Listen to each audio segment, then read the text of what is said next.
Hey, welcome back to the program. Joining us now, going to do a recap of really everything that's happened over the last 2 weeks. We have from the Media Equality Project, MediaEqualizer.com. Brian Maloney is back with us.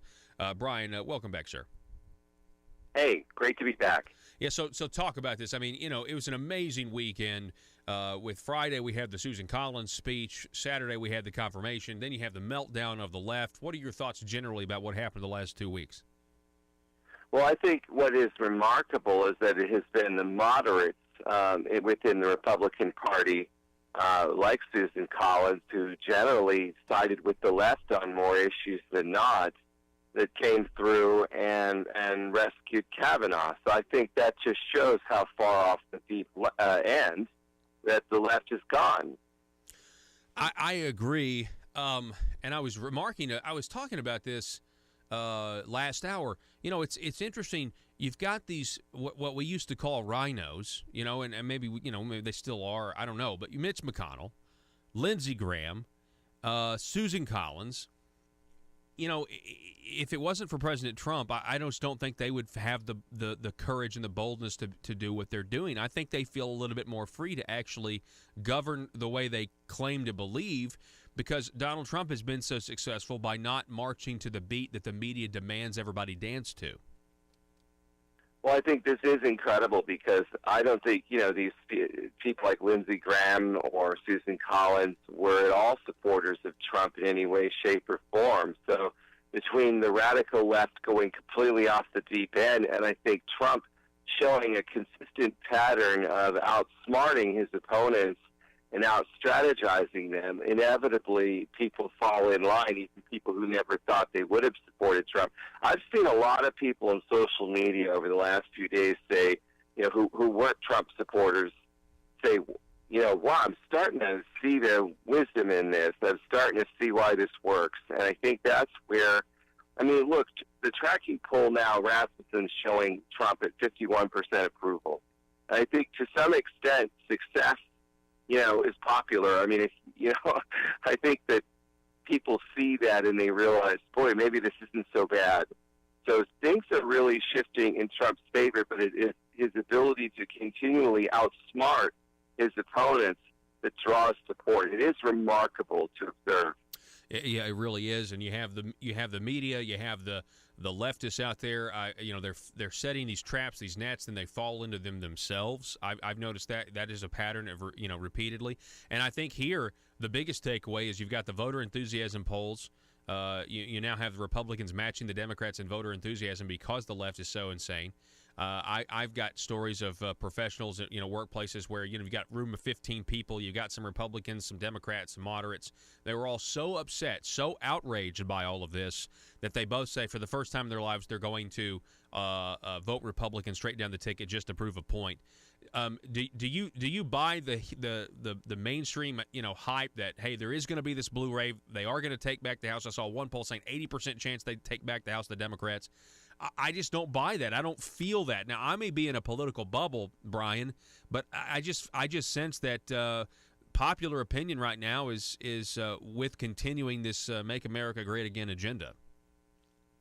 Well, I think you're right in terms of this blue wave. I think they would have had the blue wave if not for overplaying their hand against Kavanaugh. I think that they would have easily retaken the House with a pretty good margin. The Senate, I think, was always kind of a long shot, but they could have at least had a 50-50 Senate. Now I think that we actually pick up one or two seats in the Senate. I've been watching the race very, very closely. I watch each poll as it comes in. I'm watching everything. The House, I'm still not 100% sure about, but I think we've got a shot at keeping it now. The Senate, I think we've got. So the bottom line is that the Republicans can at least keep one chamber. Trump will not face a completely hostile Congress. And, the bottom line is it comes down to, in the House, some of these contests in California that are harder to kind of sort out. And so there have been, some Republican House members in California that have been badly endangered. And we just need to see a few more polls to know what's going on there. But I think in the rest of the country, some races have absolutely shifted in our favor. Yeah.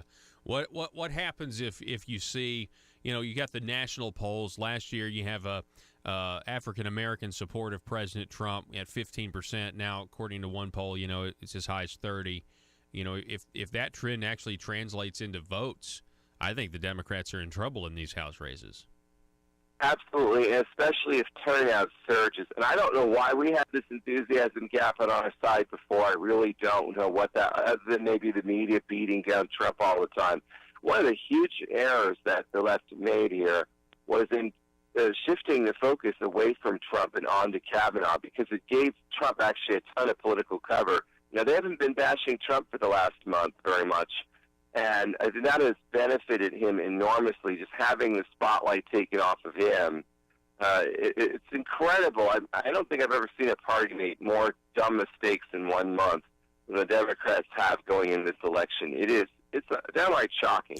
And I think that's because, Brian, they don't get legislative victories very often because, they're socialists. So they have to have the court expand the power of government here in America. And I think that's why they were in meltdown mode. They understand, listen, this is going to be now a solid 5-4 conservative court, and that's why they're willing. Of course, like you said, they overplayed their hand. Well, I think also their dirty tricks have worked a lot better in the past than they did this time. And I think, they just calculated poorly and they strategized this badly. I think that's the difference. In the past, their October surprises worked. I don't think they're done yet. I think they'll try to pull something else, but I think a lot of political capital here has been wasted. They're going to have a narrative shift. You're right. I agree with you. This week sometime, a new Trump attack. I think now is the time to declassify the FISA application. I look for I would be watching Devin Nunes and kind of hearing, trying to watch what he says. I think he's going to telegraph this, but I think now's the time to do it because, when we really find out what the deep state was doing, I think, that's going to, get even more support for saying, hey, we just can't reward this type of behavior. Trying to weaponize the United States government against political candidates. I mean, nobody's comfortable with that. Brian Maloney, I'll give you the last word, sir, on everything in the last 2 weeks. Well, sure. And what I would say to follow up on that is that Trump should take this opportunity to make any moves that he'd been hesitating to make before the Kavanaugh nomination going into the election. He has the kind of political wind at his back at this point. And I think this would be the time to make a lot of moves.